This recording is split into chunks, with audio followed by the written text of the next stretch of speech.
Kingy, you've been in the coach's box. That's a tough question, Jerry, because we're sort of talking about, Anthony's friends and his work colleagues. But I'm asking you, because you've been in the coaching box. Well, they're there for a reason, aren't they? I mean, we don't just create these roles. I mean, if we want to make the industry the best it can be, you're looking for small advantages everywhere, whether they're in, IT and analytics, or whether they're in the development departments or the strength and conditioning. We're all looking for small advantages in a small margin industry. So that's why it's got to this stage.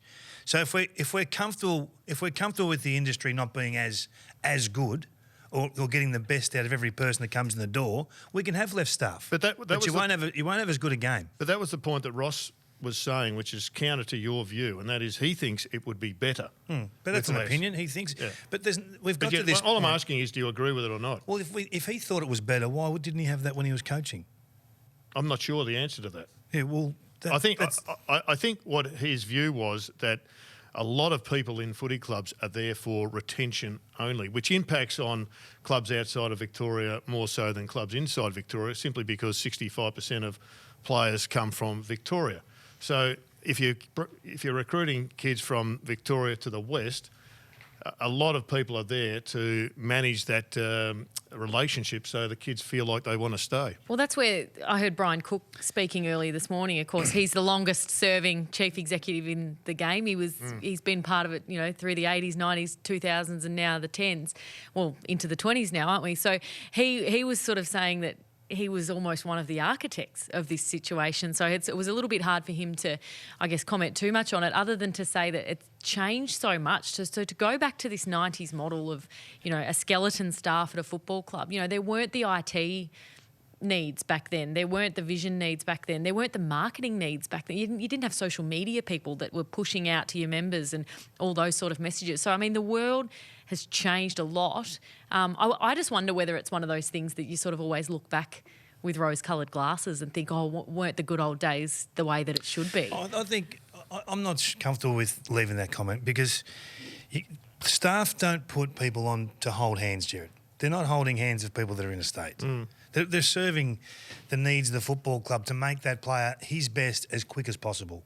So that's the role of development. Now, IT is different, and the way they study the game now is different to what it was in the 90s. I don't know if you could get the same tactical benefits as what we have now with 4 staff.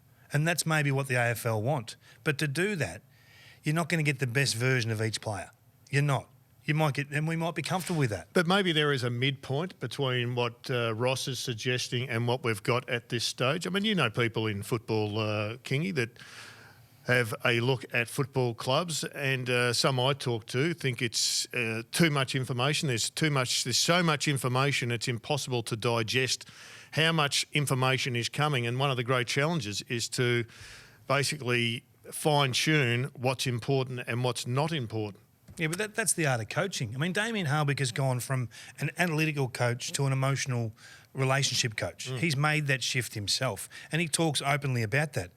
He may do that in front of the playing group, but as soon as he leaves that office and goes into the other, he's 100% aware of what's happening in game, where they're struggling, where they're failing.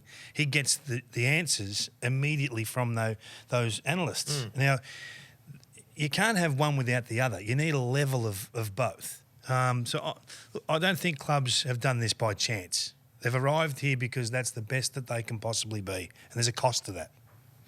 It is amazing, though, just how much Champion Data have impacted on this competition and on journalists in this competition. I rarely read an article now, Lauren, where a journalist has an opinion, but where it suits, backs it up with Champion Data.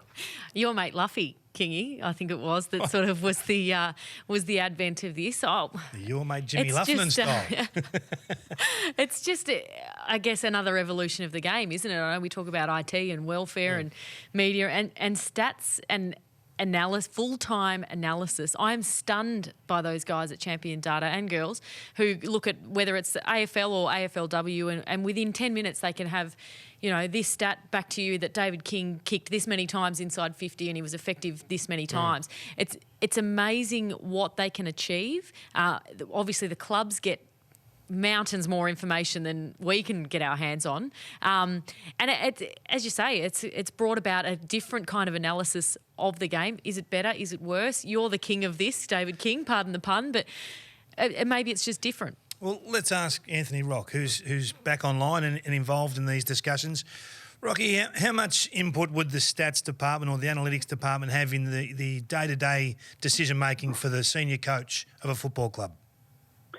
I think you can access that as much or as little as you want. And I think it's up to different coaches, and you've worked under quite a few different coaches, and some are more analytical than others. And I think sometimes you can get paralysis by analysis in a sense. So it's really depending on what the senior coach and coaches around him want the analytics to do.